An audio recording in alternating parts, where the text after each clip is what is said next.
తెలంగాణ వచ్చిన తర్వాత ధర్నా చౌక్లో ఇక్కడ ఈ టెంట్లు ఈ ఎండల గూసునుడు ఇవన్నీ అసలు ఏముండేయని అనుకున్నాం, కానీ ఇవి ఇంకా రోజు రోజుకు పెరుగుతున్నాయి. ఆంధ్ర పాలకులు పోయి తెలంగాణలో ఆంధ్రోళ్ళ తొత్తులు ఇక్కడికి వచ్చి అధికారంలో ఉన్నారు రేవంత్ రెడ్డి రూపంలో.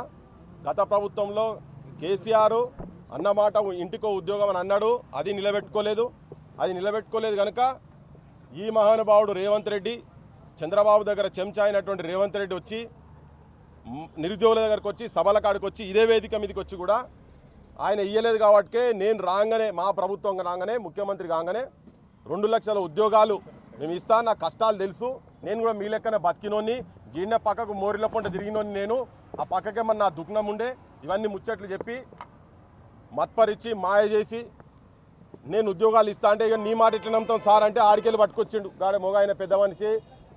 ఢిల్లీకి వెళ్ళి పట్టుకొచ్చిండు రాహుల్ గాంధీ అంటే నేను ప్రియాంక గాంధీని ఇద్దరిని పట్టుకొచ్చి మేనిఫెస్టోలో పెట్టి రాగానే 2 లక్షల ఉద్యోగాలు ఇస్తాడు. సంవత్సరం లోపల 2 లక్షల ఉద్యోగాలు ఇస్తారు. తెలంగాణ అంతా తెలుసు.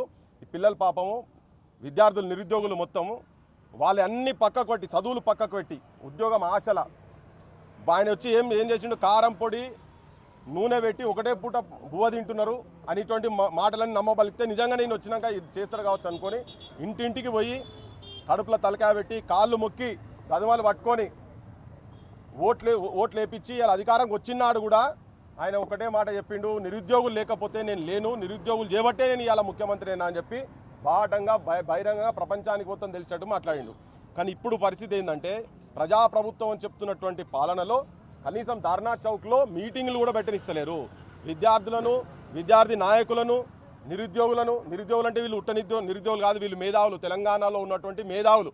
నేను ఊకే తెలంగాణ మూవ్మెంట్ అప్పుడు చెప్తా ఉండే, Telangana students today's raw material and tomorrow's scrap అని చెప్పేది. Today's raw material tomorrow scrap అనేది. కానీ తెలంగాణ వచ్చిన తర్వాత కూడా నిరుద్యోగుల మేధావులను స్క్రాప్ లెక్క ఇక్కడ ధర్నా చౌకుల కాడ కూర్చునే కాడికి తీసుకొచ్చి పెట్టిండు. సో ఈయన రాగానే ఉద్యోగాలు ఇస్తా అన్నాడు, ఇయ్యలేదు. ధర్నా చౌకులలో మీటింగ్లు పెట్టుకుంటామంటే కూడా అరెస్టులు చేసుడు. ఇగో వీళ్ళనైతే గుర్ర రాత్రిపూట 12 లేదు, 1 లేదు, 2 లేదు, ఆడపిల్లలని లేదు, మగ పోలీసులతోటి ఇట్లా చాలా సందర్భాలల్లో అరెస్టులు చేసి తీసుకుపోయి పెడుతూ కనీసం మాట్లాడే స్వేచ్ఛ కూడా లేకుండా చేస్తున్నాడు రేవంత్ రెడ్డి. ఆయనే హోంమంత్రి, ఆయనే విద్యాశాఖ మంత్రి, అందరికీ ఉద్యోగాలు నేనే ఇస్తా, రాగానే బడులు మొత్తం బంద్ అయిన బడులు తెరిపిస్తా, కొత్త బడులు కట్టిస్తా అన్నాడు. ఈయన వచ్చిన తర్వాత కూడా 1000 కొద్ది బడులు బంద్ అయినాయి.